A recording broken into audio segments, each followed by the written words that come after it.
국민의힘 공천이 진행되고 있습니다. 현역 의원들의 컷오프 통보가 임박한 가운데 우세 지역인 서울 강남과 대구 경북 등의 공천 결과가 나오면 공천 반발과 갈등이 본격화될 수도 있습니다.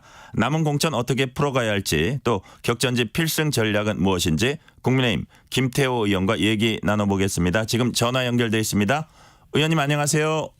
김태호입니다. 반갑습니다. 반갑습니다. 먼저 의원님이 출마하신 경남 양산 을 지역은 낙동강 벨트로 이번 총선 핵심 격전지 중 한 곳입니다. 그러다 보니까 당에서도 이곳을 탈환하라, 특명, 이른바 이제 미션을 준 거라고 볼 수 있는데요. 왜 하필 다른 사람이 아닌 김태호에게 양산을을 가져오라 이런 특별 임무를 맡겼을까요? 정말 한석 한석이 절박하다는 뜻 아니겠습니까? 네.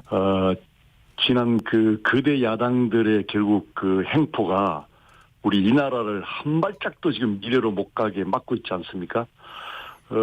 정말 세계적인 그런 그 사상가 중에 한 분이 이런 말을 했더라고요.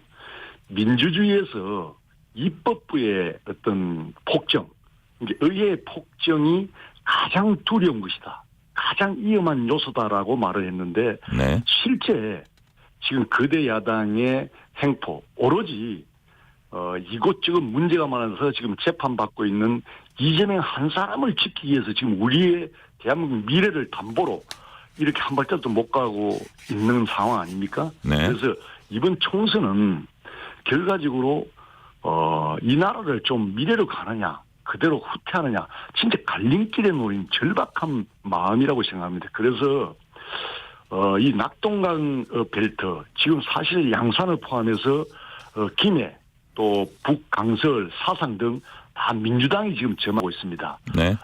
바로 최전선 우리 양산에서 선모의 깃발을 꽂고 여기서 승리해야 총선 승리의 전체 교두보가 될 수 있다는 그런 그 확고한 생각들이 있는 거고요. 저를 이렇게 이 자리에 꼽았다는 말은 아직 김태호가 조금은 쓸모 있다고 생각하시는 것 같아요. 네. 맞상대가 김두관 의원이란 점이 또 흥미를 끄는 대목입니다. 두 분 다 각각 군수 출신에다가 경남지사 출신에다가 제가 2006년으로 18년 전으로 기억하는데 경남지사 선거를 한번 치렀어요. 이번에 네. 리턴 매치를 벌이게 됐습니다. 우선 민주당 김두관 의원 평가 짤막하게 해주세요. 저 뭐 참 좋아하는 분이고 좀 신뢰하는데 네. 근데 요즘 뭐 달짓자 행보를 하시는데 약간 좀 실망을 했어요. 노무현계에서 또 문재인계로 최근에는 출마하면서 이재명을 꼭 지키기 위해서는 자기가 당선돼야 된다 이런 또 표현을 했더라고요. 네. 그래서 아이덴티티 정체성이 뭔지 조금 걱정스럽습니다. 네, 정체성 문제 말씀해 주셨고요. 아까 이제 낙동강 벨트는 뭐 여기뿐만 아니라 다른 그 뭐 서병수 의원, 조혜진 의원이 도전하는 것도 어느 정도 설명을 해 주셨습니까? 조금 더 나아가서 부산, 울산, 경남 지역 판세, 부울경이라 그러죠. 그 어떻게 그 판세를 읽고 계신지 좀 관전 포인트도 좀 같이 설명을 해 주세요. 결국 그 낙동강 벨트에 지금 그 야당이 점하고 있고 여기서 어떤 변화가 일어나느냐 그 민심의 동향이 결국 전체 부울경에 중요한 영향을 끼칠 거라고 저는 확신하고 있습니다. 네. 지금 국민의힘 공천이 한창 진행되고 있습니다. 조금씩 이제 갈등의 조짐이 불거져 나오고 있는데 여당 공천에 대한 전체적인 평가, 총평을 좀 해주세요. 저 김태호를 흠지로 보낸 것 말고는 다 잘한 것 같습니다. 그렇습니까? 사실 저는 A 플러스를 주고 싶습니다. 정말 전체적으로 이렇게 조용하면서도 조용한 저는 혁명을 이루어가고 있다. 그리고 진짜 민주주의라는 게 절차 민주주의인데 네. 그런 시스템에 의해서 이제 하나하나 멋진 스텝을 밟아가고 있다. 저는 그 믿고 있습니다. 아, 그렇습니까? 아마 국민이 평가할 겁니다. 예. 네. 반면에 이제 다선 의원들 격전지 험지 출마 요구 이런 거 뭐 잘했다 뭐 이런 평가들이 좀 있고요.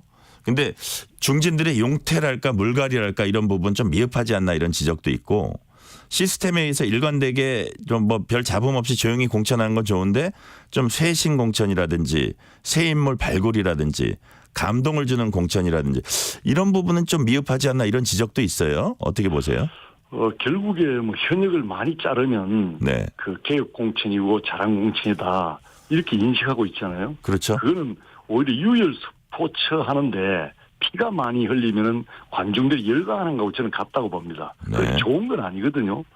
과거에 보면은 우리 그 박근혜 전 대통령께서 국민도 쏟고 나도 쏟았다 이런 표현이 있잖아요. 네네. 이런 표현은 결국 내 사람을 챙겨주기로 했는데 내 계파를 결국 다 잘랐다는 뜻이거든요. 그래서 친이 친박이란 말이 있는데 그게 정치적 어떤 그 가장 저는 그 발전의 걸림돌이 된다고 보고요. 그래서 그런 차원에서 그런 말이 안 나오는 거, 특정 세력의 어떤 그 우위라든지 특정 세력 개입이라든가 이게 지금 배제돼 있지 않습니까? 네. 저는 조용한 혁명이 시작되고 있다.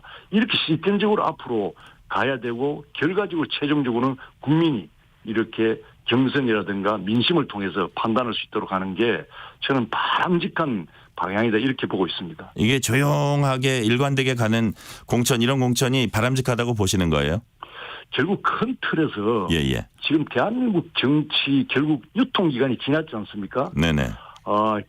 이런 그 구조 속에서 그나마 변화를 가져오기 위한 시스템으로의 절차를 이렇게 밟아간다는 사실, 특정 세력의 어떤 개입 또 힘의 작용이 아니라 시스템으로 국민의 평가로 이렇게 기회를 준다는 것은 굉장히 의미 있는 변화라고 생각합니다. 네.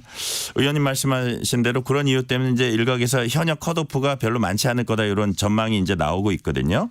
그래서 네. 일단 공천 결과에 반발해서 제3지대로 가는 거 맞고 이른바 쌍특검법 비롯한 주요 법안 표결에서 이탈표를 줄이기 위한 것이다. 이런 측면도 있다. 이런 거는 동의를 하세요? 그렇게 해서 그런 효과가 있다면 그것도 잘한 거겠네요. 만약에 그런 효과까지 노렸다면 그것도 나쁘지 않다. 아니 그렇게 설계를 했다면은 네네. 그것도 그 좋은 거지만 결과적으로 호사가들이 만든 말이거든요. 네네. 그렇게 중심 없이 이렇게 그 국회의원들이 할 거다. 유아티라는 생각 같아요. 그렇군요. 예. 그 당장 사선의 홍문표 의원이 동일 네네. 지역구 감점 적용이 이제 반발하면서 경선 포기를 선언했습니다. 같이 정치도 오래 같이 하셨으니까 잘 아실 거예요. 홍 네. 의원을. 다만 이제 당을 위해서 헌신하겠다면서 탈당은 하지 않는다 그랬는데 예. 같은 중진 의원으로서 동일 지역구 감점 규정 이런 건 어떻게 보세요? 그분이 이미 그 당을 애당심이 높으신 분이고 예. 정말 훌륭한 분인데 결국에 나는 탈당하지 않겠다. 그 뜻이 잘 저는 전달되는 것 같고요.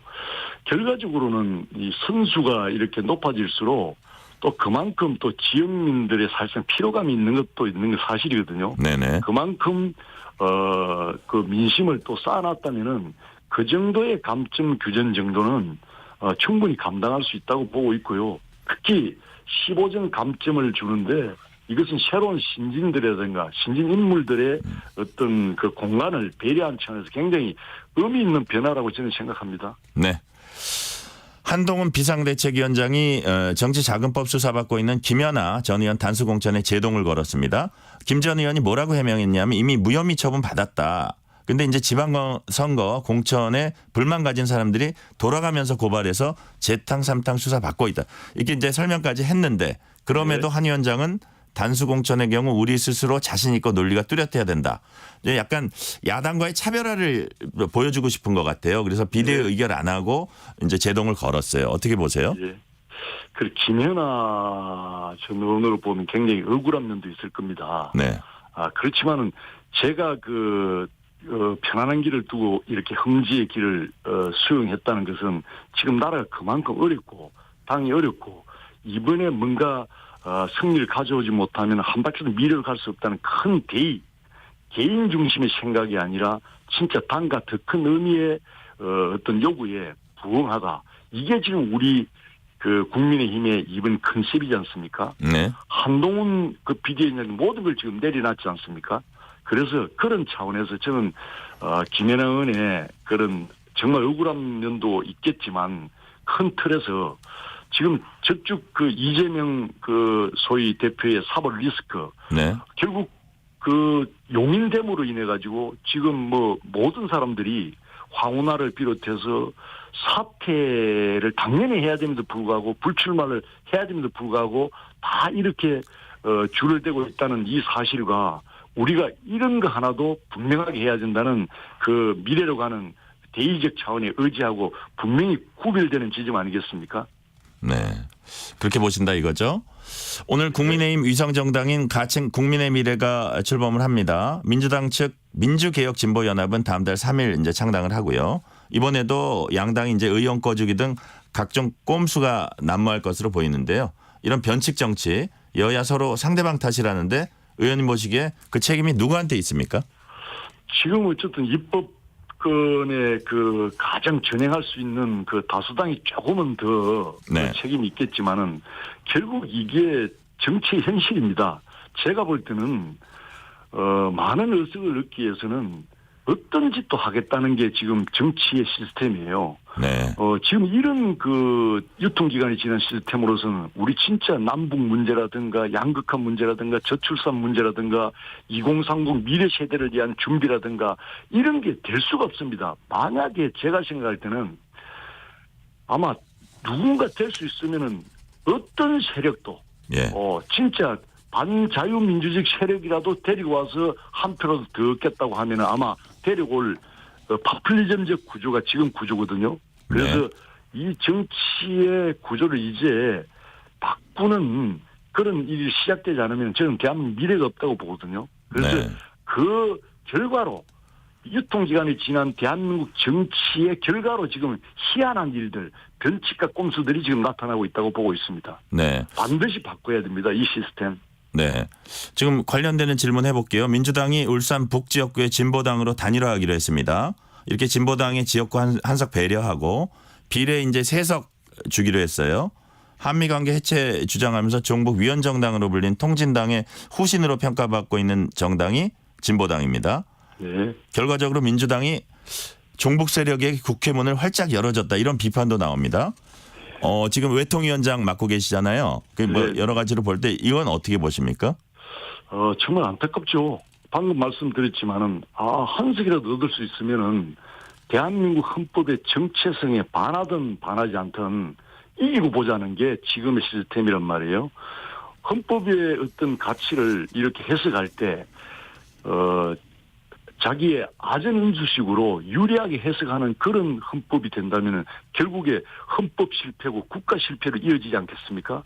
나는 이런 모습, 정치의 모습들이 결국에 대한민국 실패로 또 대한민국 국가의 실패로 이어질 수 있다는 두려움이 지금 앞서거든요.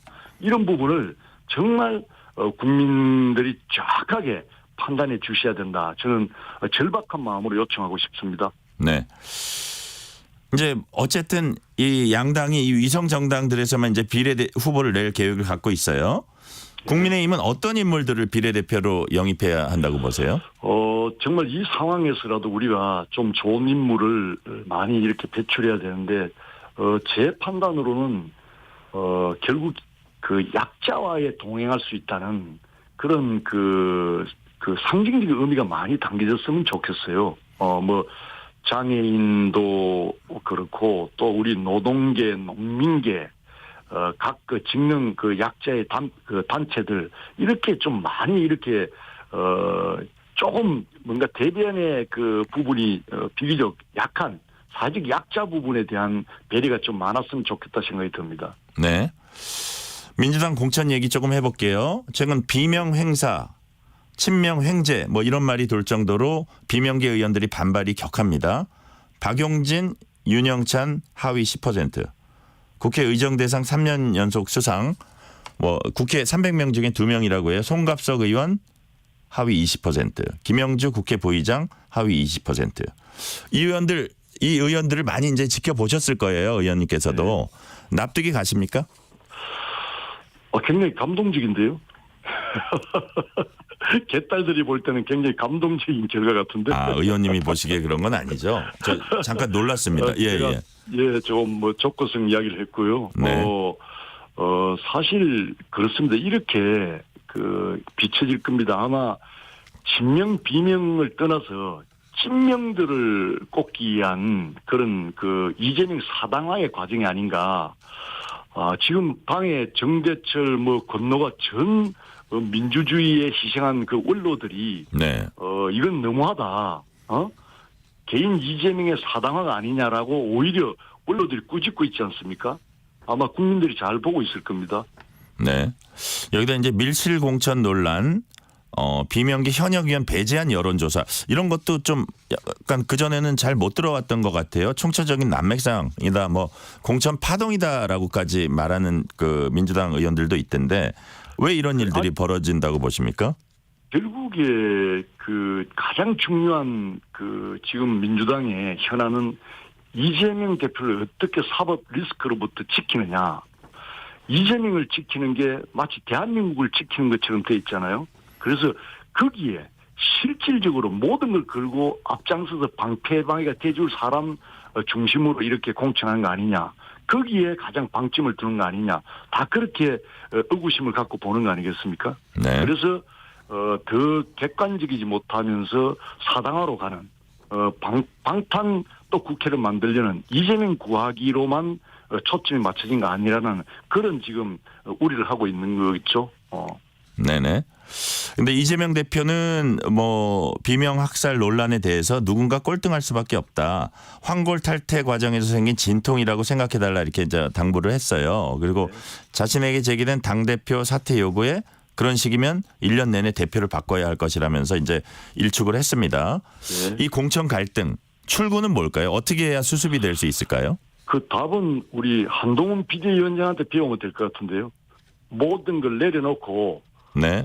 정말 사심 없이 일을 한다면 다 아마 이런 과정을 긍정적으로 또 실질적으로 받아들이고 신뢰하게 될 겁니다. 네.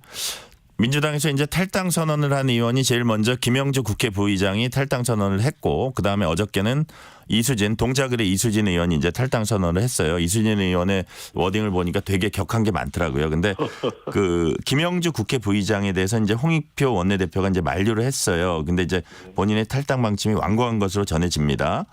지금 국민의힘에서도 김영주 의원 영입을 검토 중이라는 얘기가 있어요. 만약에 김영주 의원을 영입한다.